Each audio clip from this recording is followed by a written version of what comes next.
This is the CEO's program on inclusion and diversity, and I'm very, very pleased today to have with us as our guest in his office the Archbishop of New Orleans, Archbishop Aymond. Archbishop Aymond is well known to Rick through family connections over a long period of time. Rick was his assistant for several years in Austin. And so we're absolutely thrilled to have one of the most important leaders in the Catholic Church in the United States to speak to us. And Archbishop, our whole goal is to have people, to help our staff understand how you go through the sort of construct to be able to respect other staff members, to understand the tolerance that is required. And basically we have a massively diverse community in the technology business, which is our business. And we have staff members from multiple countries, multiple backgrounds. And so diversity is a topic of serious consideration for us, not only from a racial, from a gender, but just from a general understanding of how to treat other people in the community that we work in, not just internally, but also with customers and clients, etc. So our first basic question is, as a Catholic, as a theologian, how do you go about building the construct of diversity and inclusion, the tolerance and respect that you have to have for other individuals? We previously had an imam from the largest Muslim community in Austin. We had a rabbi from Washington, D.C., and we had a leader from the largest Hindu temple in Austin as well. So we've asked them similar questions, and you can take as long as you like. The staff will ask questions through our Slack channel, and once we get going, if they have questions, I'll relay those questions to you. Well, thank you, John. And I don't want to take too long because I don't want all those people participating to fall asleep. And before I begin to answer your question, first of all, I want to send greetings to the people in Austin. I was bishop there for 9 years and certainly enjoyed my time there. And there's a piece of my heart that's still there. And also the people in Washington, D.C. I go to Washington a lot because our Bishops' Conference headquarters is there, so I greet you also.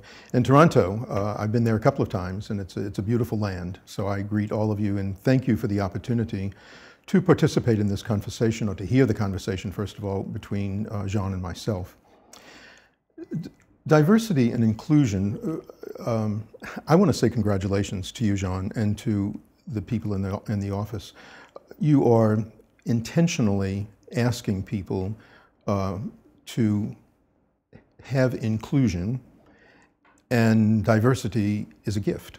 And I would suggest that many of you in your staff, by participating in this, you really are ahead of the game.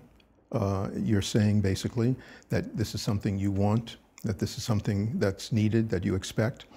And you also want to be a company of inclusion, diversity, and integrity. And I just want to congratulate you as the head of the company, and also those who are participating in this, because it's so important nowadays to be people of inclusion and people of integrity. Speaking of integrity, as a bishop, I do represent the Catholic Church, and as all of us know, this is a challenging time to do so. It's a challenging time in our church. And I just want to say from the outset that as a bishop, I can speak for the church, and I would say for the sins of the past and for the sins of our clergy or our bishops, I really am sorry, and I apologize. To the victims, I am very, very, very sorry. I've met many victims, and for them to have to walk through that pain is difficult, and for them, I lift them up in prayer every day. We want healing for the victims. I think it's also important that we note that what's in the news right now are cases that are usually 30, 40, 50, 60 years ago. No excuse. whatever happened 30, 40, 50, 60 years ago is sinful, it's evil, and it's wrong, and we as church leaders have to repent for that. But I also want to say that to look at the media, sometimes you would think that all of this that went on 40, 50 years ago is still going on in our churches and our schools today. And that's simply not true. Since 2002, we have the Charter for the Protection of Children and Young People. And in that charter, and living out that charter, we have really delved into safe environment. We teach the course, we do background checks. And in a given year, since 2002, there are very few cases, very few cases. So I just want to say that as part of a context because I'm talking about the integrity that we share, and I want to be a man of integrity. I hope I am a man of integrity. Getting back to Jean's question, diversity and inclusion, let me give you what I think is some bad news first, but I'm going to follow it up with good news, I promise. The bad news is that I don't think, in general, we live in a world of inclusion. I think we live in a world of exclusion. Because I think in many cases, people say by their actions, by their attitudes, think like me, act like me, have my values, accept my cultural practices, and don't let yours interfere with me, is what I see a lot of times. And basically it's a do it my way. And I think that's very, very prominent. Exclusion is very prominent in our society today. I also say the other part of the bad news is that we live in a world of division. Our nation is terribly divided. Racism is still an evil that we deal with. The exclusion of women in many, many ways. Many religions are divided, and the differences in religions can unfortunately become a point of division. And the media, I think, divides us in many ways. What we might call fake news or whatever we call it, they jump to conclusions. And also the lack of civility, the hostility. Twitter has become, I think, a weapon in our society. And I always say that unfiltered thoughts that come out in words can very easily slice hearts. And I think that's what's going on. So it's easier, I think, in our world today to see not how we are alike, how we can do inclusion, but it's our differences in many ways drive us apart. And that's so unfortunate. It's certainly not what God wants, and it's certainly not what we as a society want. May I suggest what I just said? There is a good news to it. I think the good news is that it doesn't have to be this way. And for you, as people of integrity, people who want inclusion, we can make a difference in this issue. First of all, I would say that we have to intentionally be open to inclusion, intentionally. It's not going to happen. We can't take a vaccination and have inclusion. But if we are intentional about it and saying every day, I really want to be inclusive of those I work with, of those I live with, of those in the community. Secondly, I think that for companies, it's very important and helpful for them to have mentors, people in the company who know how to do inclusion, and to have them, by their example, be mentors or be coaches. We often talk about coaches today, and coaches in the workplace really can give a model. So I think that's another way. The third way that we can change this is that you and I can be humble and learn from others. None of us are totally inclusive, but if we are humble and learn from others, we can make a difference. And lastly, I would say that a company such as your own, which I applaud, you're saying that inclusion is expected. It is expected. And I applaud you for that. That is so important, so very, very important to your company, but also to society and to our world. Let me ask this question: what values are needed in the individual person to be a person of inclusion? And let me suggest that there are 5 values. The first value to be a man or a woman of inclusion would be to know yourself, for each and every one of us to know ourselves, to know very well our strengths, our gifts given to us by a loving God, but also to know our weaknesses. And it's in our weaknesses that we need others, and we can include others that might have the gifts that we don't have. And so it is an opportunity to know ourselves, our strengths and our weaknesses, and then we move from that. Not being threatened by another, but allowing the other to complement who we are and what we do. And that's not seen a lot in our society today. Secondly, what is a value that's needed for inclusion? It's the value of patience. And I always think to myself that if we can't be patient, we can at least be tolerant. And easier said than done. But do I work for and ask for that gift of patience every day, especially when I see people around me that are so totally, totally different? Thirdly, I think a quality that we need is to expect differences. We should expect them. You know, God has created all of us very differently with different gifts and different weaknesses, and we also have our history, which makes a difference. So we should expect differences, and at the same time, respect the differences. To expect differences and to respect them. That they don't have to be, the differences don't have to put me down or make me feel inferior or inadequate, but rather, they can be respected, and then that person complements me by their difference, by their different gifts.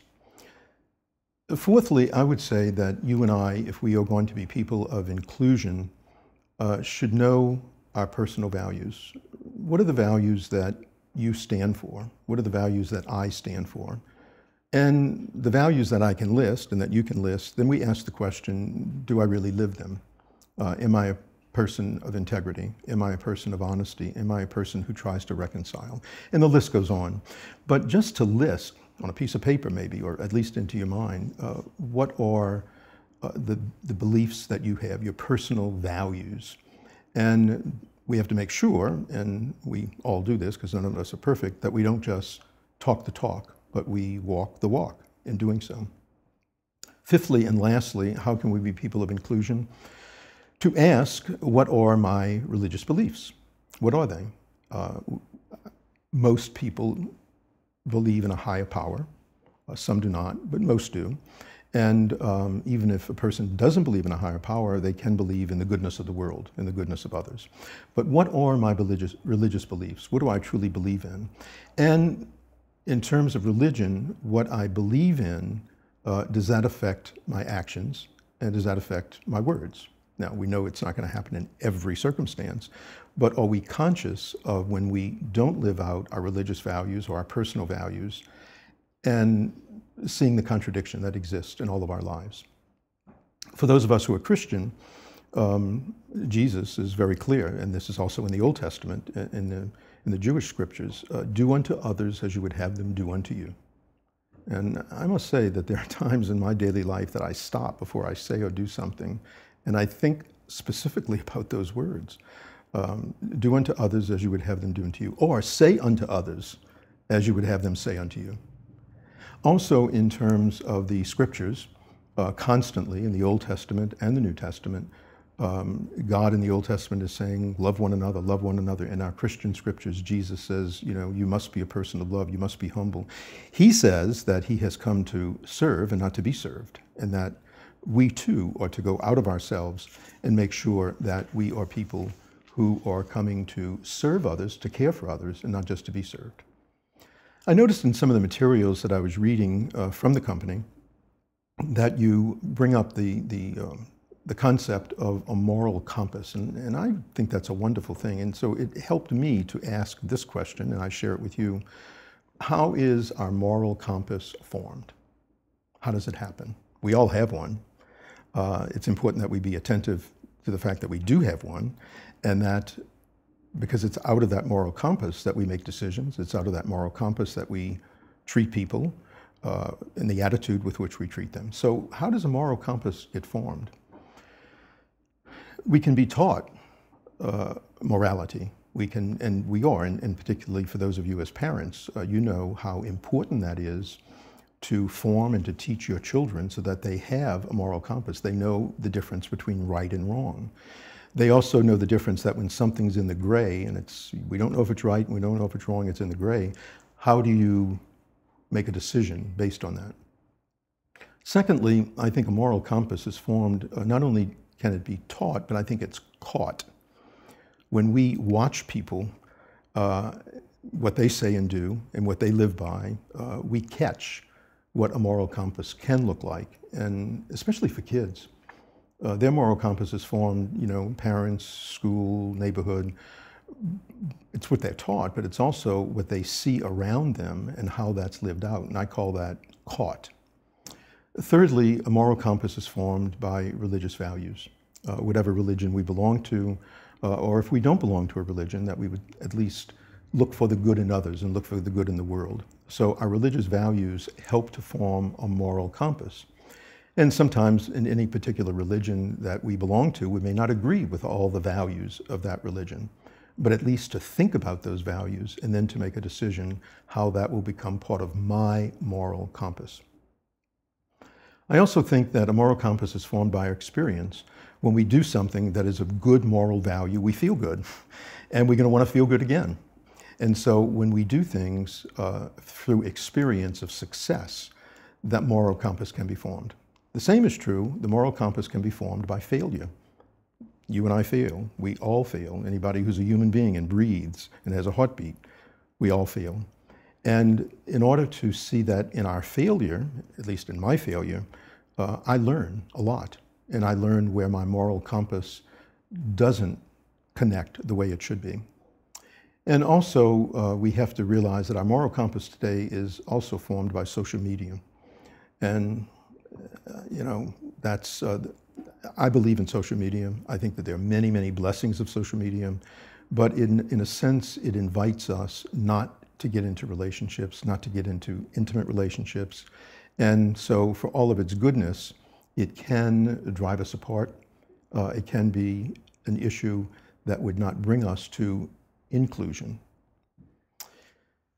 One of the questions that I'd like to raise was, what do all major religions teach?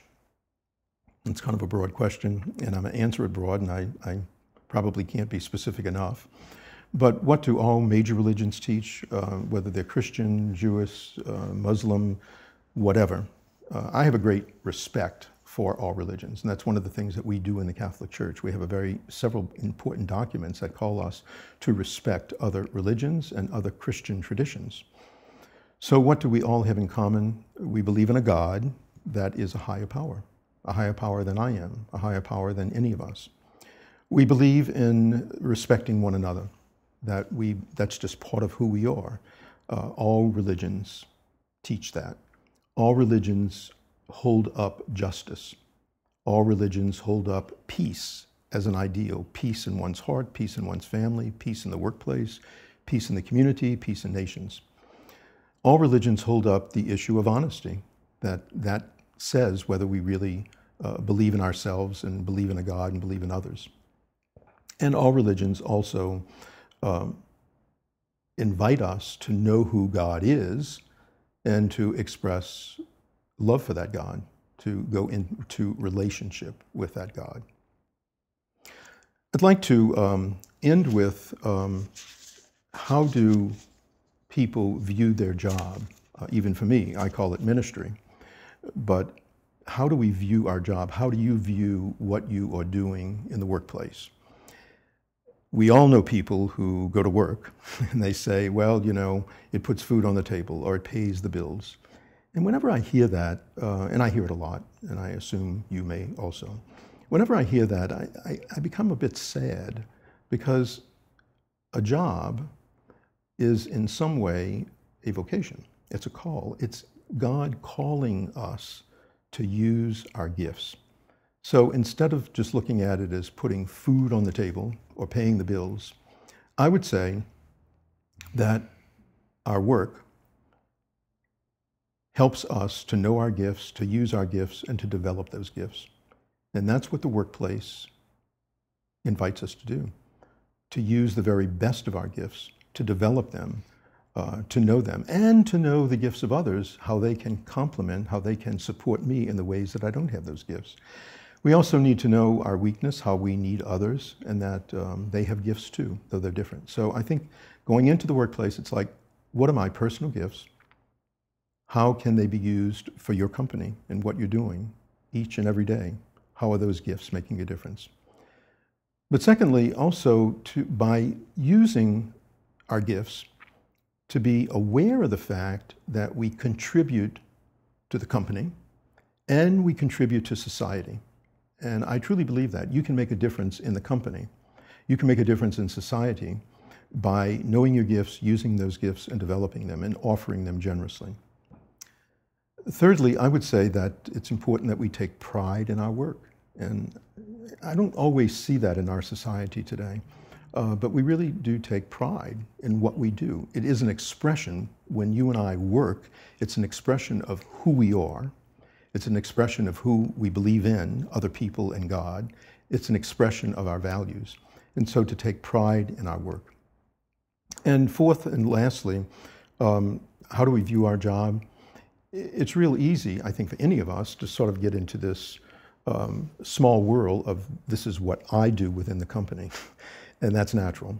But I think that in order to be inclusive, we have to also be able to say that I need others, I want to work with others, I want to do my best, I do expect others to do their best, and I don't have all the answers.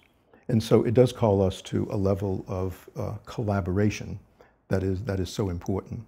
So taking pride in our work and contributing to the company, but also to society, and realizing that what we do, what you and I do in the workplace, can make a significant difference in the world, in the lives of the people that we work with, but also ultimately in the world. One of the things that I saw that was sent to me in preparation for today are the words, no matter who we hire, they must deliver. And I believe in that. So the advice goes on, so hire and retain the best and the brightest. And that's a compliment to all of you who work together. And it goes on to say, we want to make sure that they're from all backgrounds, because it's that kind of diversity that gets us out of our little small world and helps us to go beyond the small world and to see diversity as a blessing, not as a problem. Diversity is not a problem, it's a blessing. And it can lead to inclusion and should lead to inclusion. I think all of us would agree with that. So those are just a few reflections, Jean. I hope that makes sense somehow, and I hope none of you have fallen asleep yet. No, we have some questions.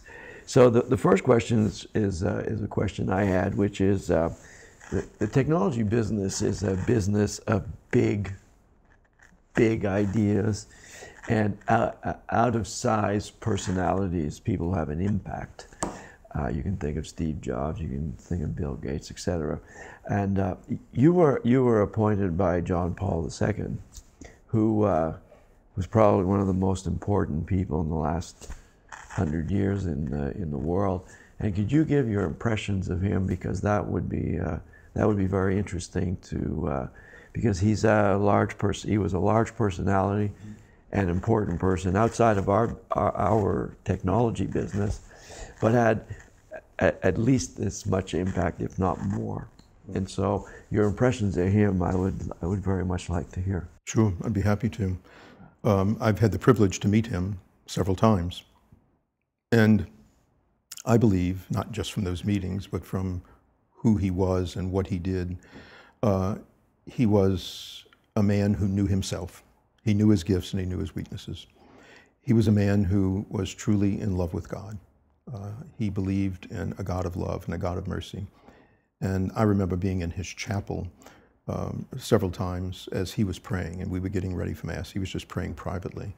The intensity with which he prayed and had a relationship with God was really, really inspiring to me. He's a man who in his daily life tried to work as a reconciler. He tried to work towards peace in the world, greater peace in the church. And I think he was a man who believed and spoke about and tried to move us towards social justice. So for me, knowing himself, holding on to the values of Jesus and also the values of the Old Testament, he presented himself with confidence, but I think it's a humble confidence. It wasn't like, see who I am. It was with a humble confidence that he presented himself and presented his ministry, I believe. And I think he is one of the giants, certainly for us in the Catholic Church, perhaps for others, and I hope for others, but he really is one of the giants of knowing the gifts that God gave to him, taking them seriously, using them for the good of others, and also knowing that he needed other people. He couldn't do it by himself. He couldn't be the Pope by himself. He needed lots of other people to help him. So I hope that makes sense. Yeah, he's known as John Paul II, or the Great, and there hasn't been very many popes who have been given that honor. Could you explain that, just his title subsequent to... Yeah. He is seen as a pope, but now for us a saint, okay? And we see him as a model that we can say to others, if you wish to move towards greatness, that this is someone you would want to know because he can inspire you. And so he leads us towards greatness. Oh, okay, okay, great, that's interesting. We had a question about being a servant leader, and Jesus had believed in that, and so could you explain what that means? Sure. First of all, it's very much based on Jesus' words as a leader, as a shepherd, that I have come to serve and not to be served. So a leader in our world today, if we take those words seriously, if we take the concept of servant leadership, a leader can be overpowering, can look down on people, can say it has to be my way or no way. And so that would not be servant leadership. That would be, in some ways, grandiosity or grandiose leadership. The servant leader is one who sees herself or himself in many ways equal to others, but has been given different responsibilities and responsibilities of leadership, particularly in the workplace. And so how do they live out those responsibilities and that leadership in a way that is humble, and at the same time knowing that they have to make decisions and make important decisions, but how do they do that in a way that is humble, in a way that respects others, and in a way that collaboration. I think we're in a world today where dictatorship, even in companies, just doesn't work. It certainly doesn't work in the church. And to be able to bring people together, to ask their opinion. I always say that we can do a lot on our own, individually, but we can do even more when we work with others and when we work open to others, even if their ideas are very different. So servant leadership means that I'm a leader, and in carrying out my leadership, my basic image is that I am here to serve others, even though I'm the leader and have to make decisions and have to give direction, but I'm here to serve others, and particularly those within the workplace. The concept of diversity starts with Catholicism in many ways, because there's the Roman Catholic Church, and then there are a series of other Orthodox communities that are Catholic as well. Could you just explain very briefly what the differences are between the two? Because there are 1,300,000,000 Roman Catholics who've been baptized, at least that's what Wikipedia said this weekend.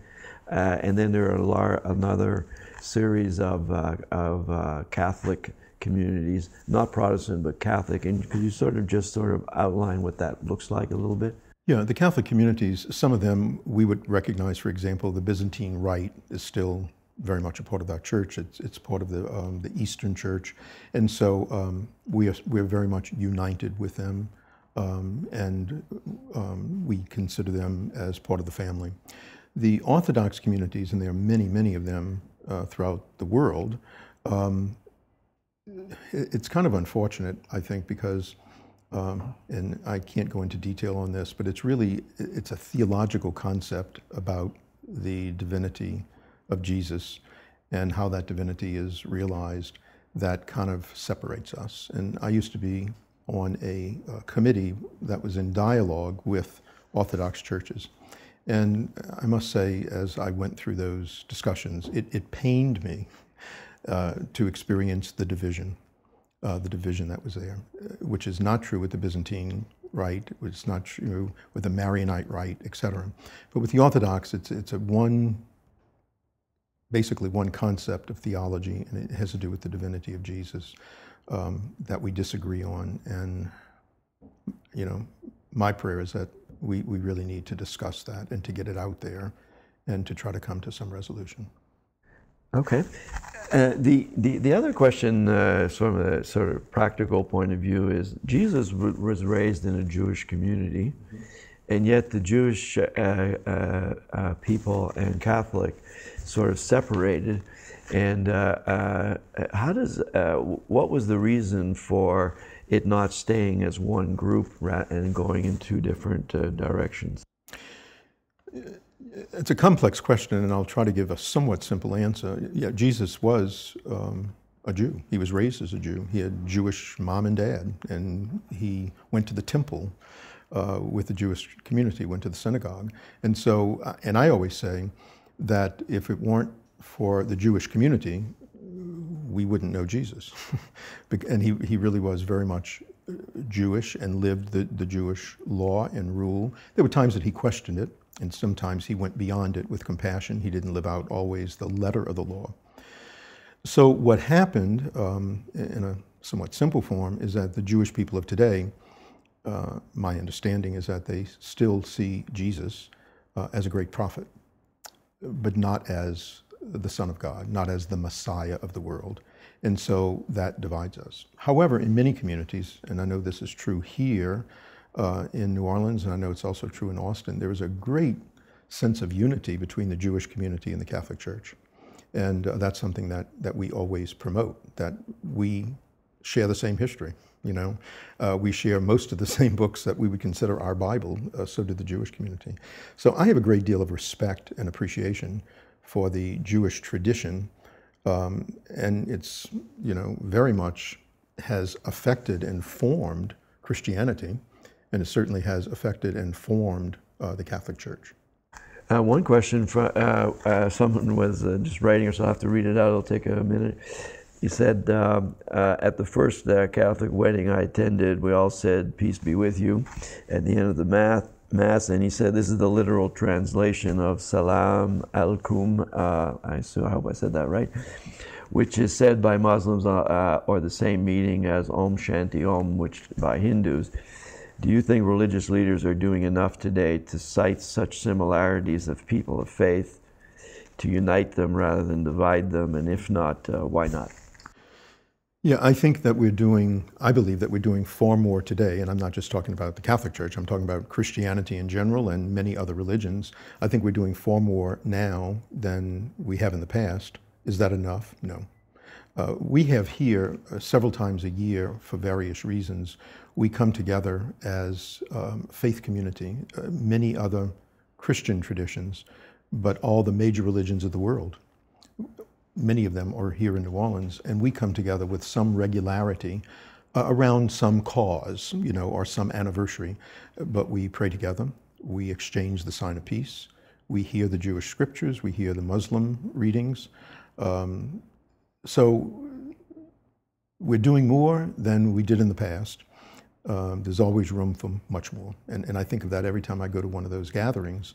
I leave with a good feeling, but then, you know, what I think to myself is, okay, what more can we do to be unified? But I'm always amazed at the number of people, other religious leaders who take part and are very glad to be there and say to us very often, you know, we want to be unified.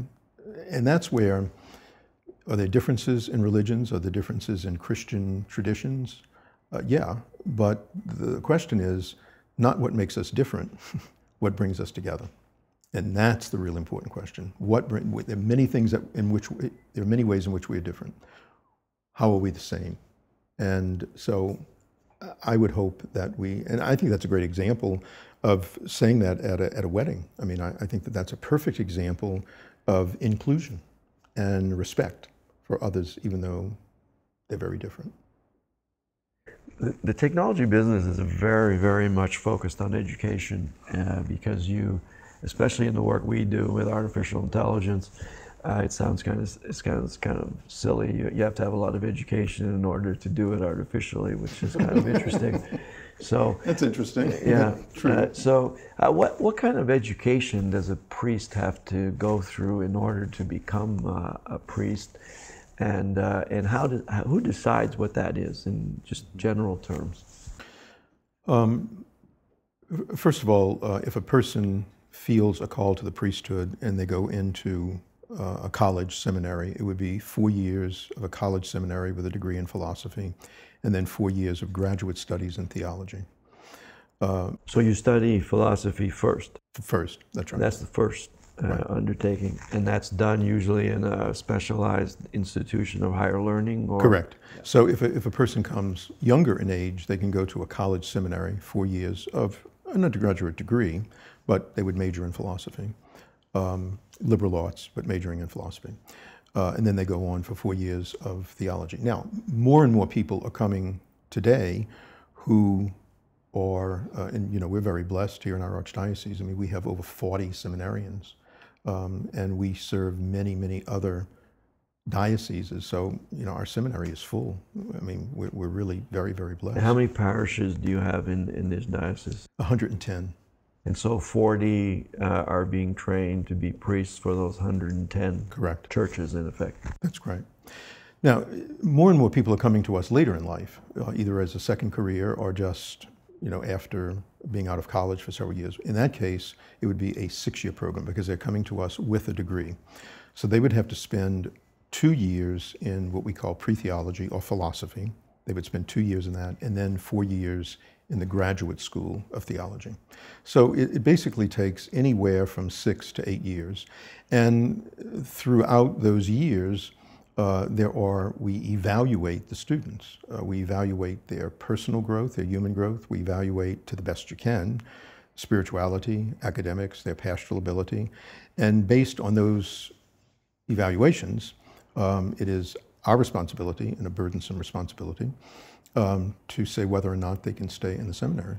And so ultimately, when I get a recommendation during and when the person's ready for ordination, I have to take that seriously, but I have to look at it and also take it into my own heart and make sure that I really believe that they can be a good priest. And that's why I do spend time with our seminarians at various gatherings, because I want to get to know them. I don't want to ordain someone that I don't know. As a bishop, you ordain the new priests. That's how the official ceremony takes place. Right, and it's really rooted in the New Testament. It's rooted in the New Testament letters of the Acts of the Apostles. It's prayer. You pray over the person, and the laying on of hands, a calling down of the gift of the Spirit. And there are many other things in the ceremony, but the real essence of the ceremony is praying over the person and the laying on of hands, which is a calling down of the gift of the Spirit. And that's the humble privilege that I'm given. And on those days when I prepare in the morning, well, I prepare before that morning, but in the morning, as I'm getting ready to go to the ordination and praying about it, it's a great sense of humility that God has given me the responsibility, the joy, but also the burden of choosing other men to serve in priestly ministry.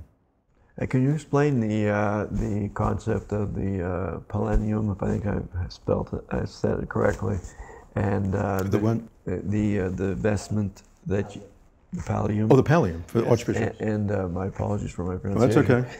I only did 1 year of Latin in high school. Well, I did more, but I don't remember it, so you're okay. Yeah, and how that proceeded through to going to Rome, etc. Because it's an interesting ritual, and I think everyone would be interested in hearing that. Yeah, it's somewhat of a long history, and I couldn't even remember enough of it to get into the details here. But through the years, the Pallium was given to archbishops. What's the difference between a bishop and an archbishop? For example, in this province, which is the state of Louisiana, we have 7 dioceses, 7 different local churches, all connected. And so the archbishop, who's called the metropolitan archbishop, would be like the convener of the other bishops. He doesn't really oversee, but he's like the convener. The church has a very flat organization, does it not? Yeah, it does in many ways. And so to designate that the archbishops have greater responsibility in some ways, long time ago came the Pallium, and it was something that went around the neck, and went all the way down to the floor as a symbol of their additional responsibility. It's simplified nowadays. It's a round yoke with a tab in the front and a tab in the back. It's made from sheep's wool, and it's blessed by the Pope. The Pope is the one who gives it to the Archbishop, and then that's worn as a sign of collegiality, but also as a sign of leadership of the Metropolitan Archbishop.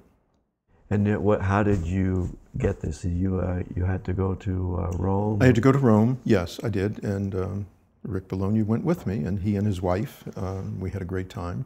And so I went to Rome, and in those days, the Pope, it was Pope Benedict, actually placed it on us.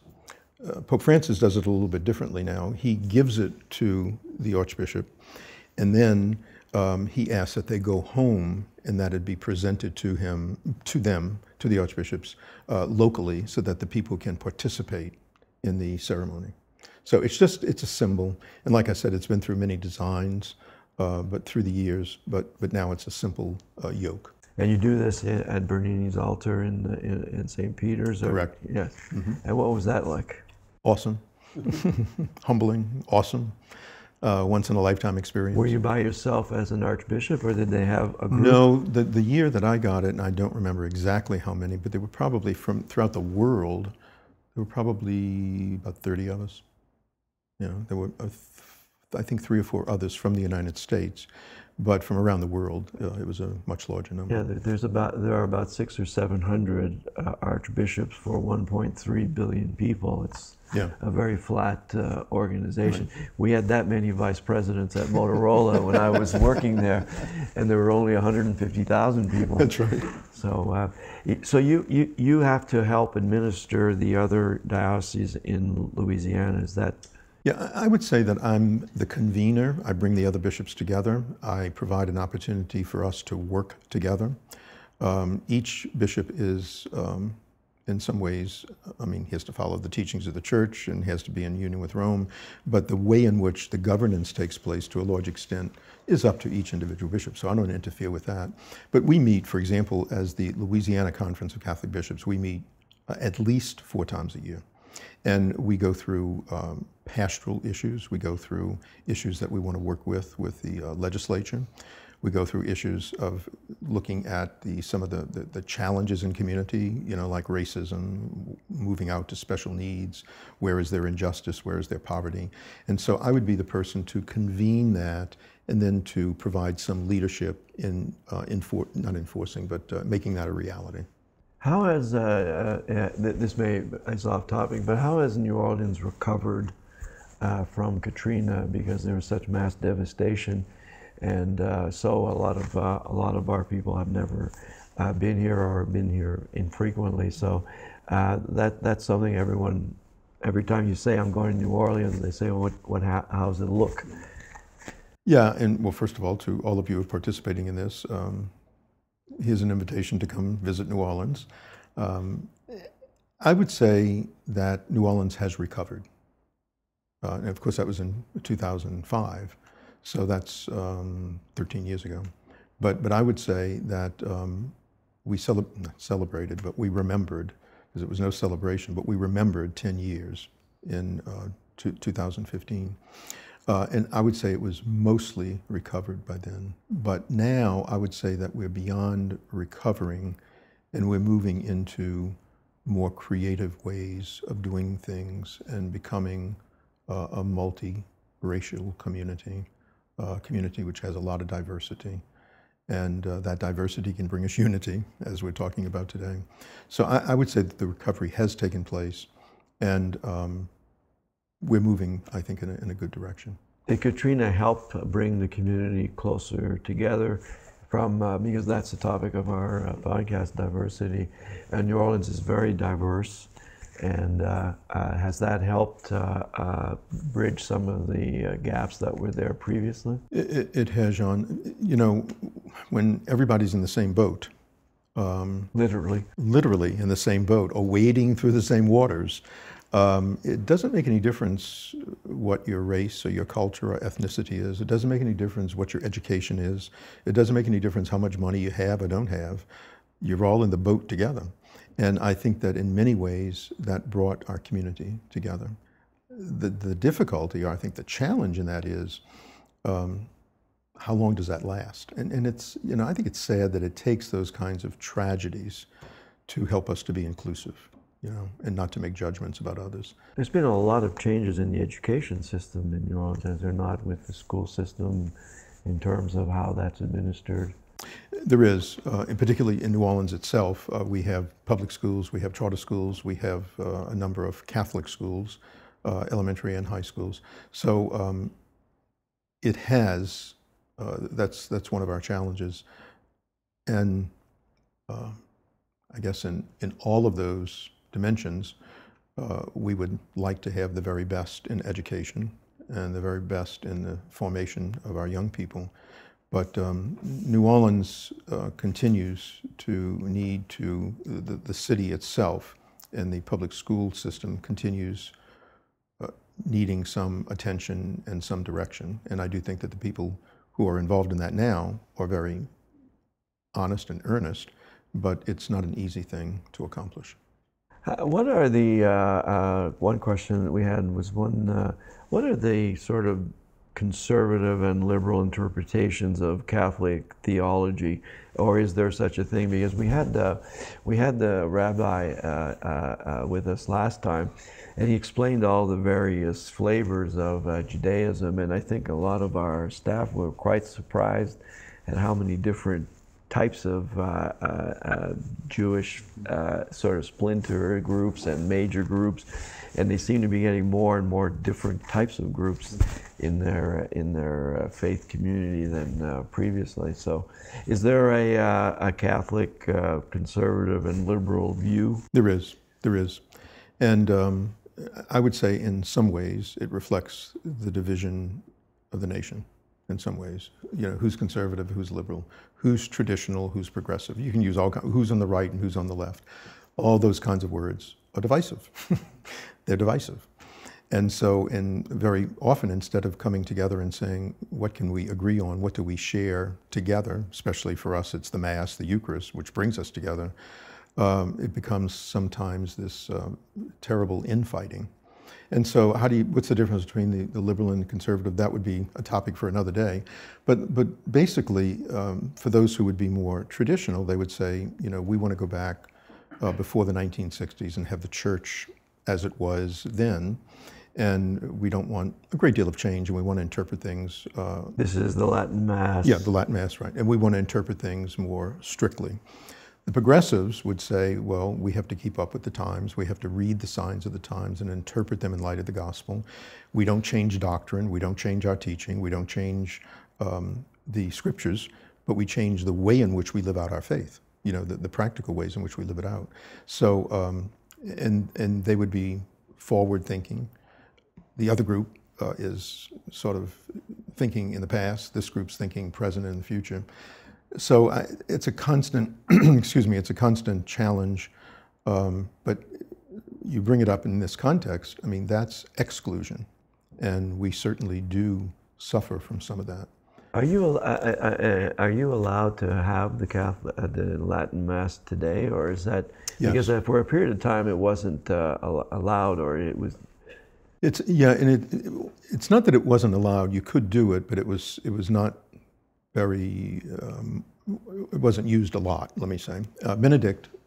Pope Benedict said that it can be used and that it would be considered the extraordinary form. So the ordinary form of the Mass is the way we have it now in English in the United States or in Spanish or other languages. So he says that this extraordinary form is allowed and should be allowed because the people who are more traditional should not be written off. The people who are more progressive should not be written off. And so the desire that Pope Benedict had was, you know, can we come together, though we may worship, it's the same Mass, it's the same Eucharist, the same body and blood of Christ, but we do it differently, and can we come together and respect one another in a way that unites us? He was working towards inclusion, not exclusion.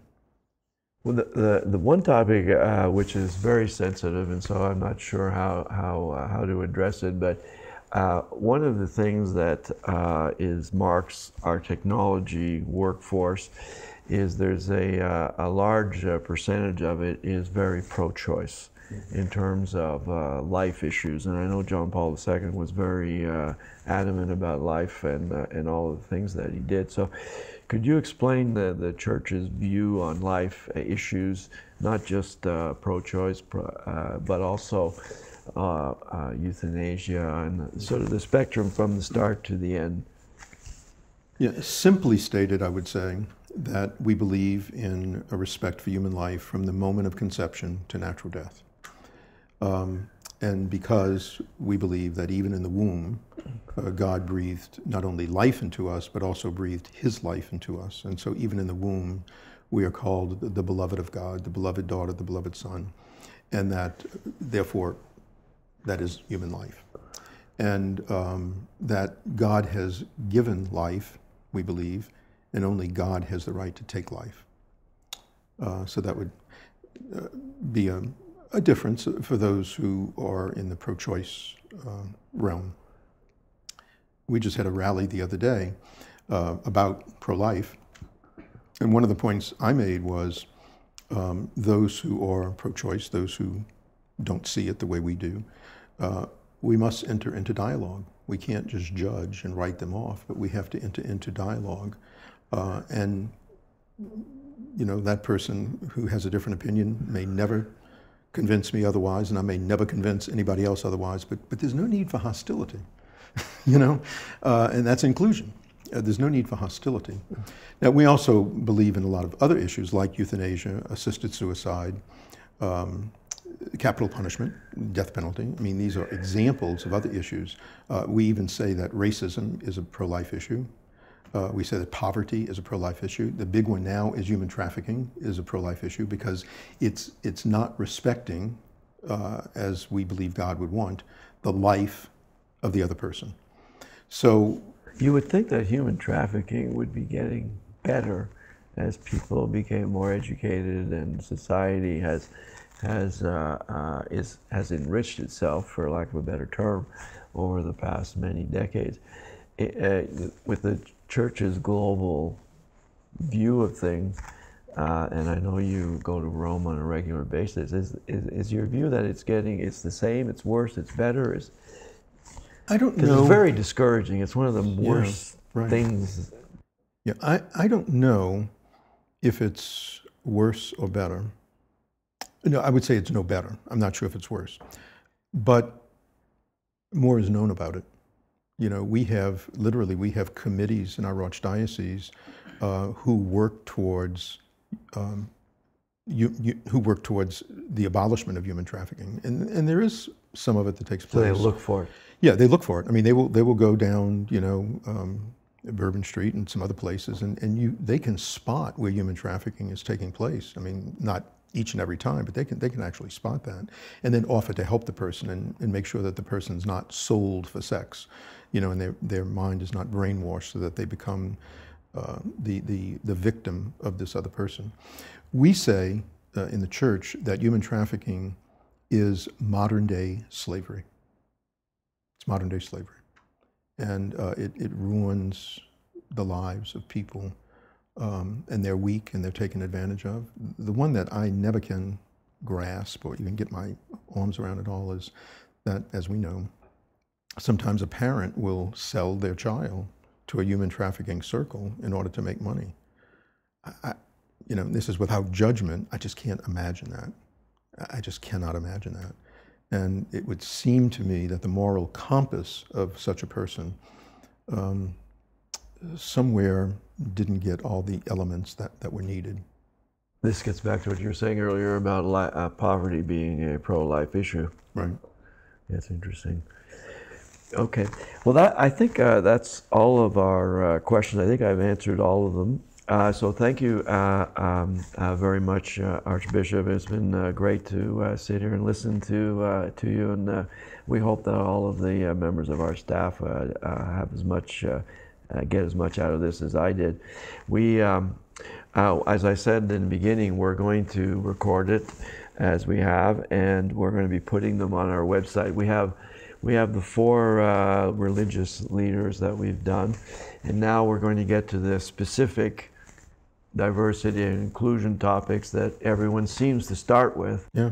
And they skip over this first part, and we decided we were going to do this in a more systematic fashion. So once we get at least 2 of those done over the next couple of months, then we're going to put all of them on the website. That's great.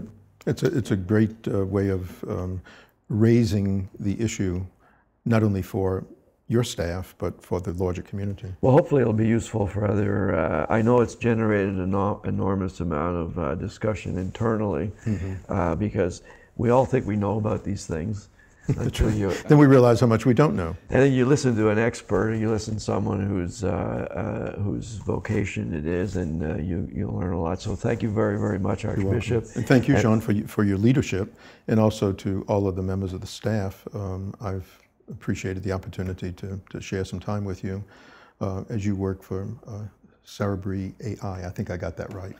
Yeah, we're artificial intelligence. In fact, that's that one might be an interesting question. How does the church feel about using machines to replace human judgment and the ethics thereof? There's complicated question. I'm sure you're going to be doing that in your seminary work. Of course. Thank you. Thanks, You're everybody. welcome. Have a good day.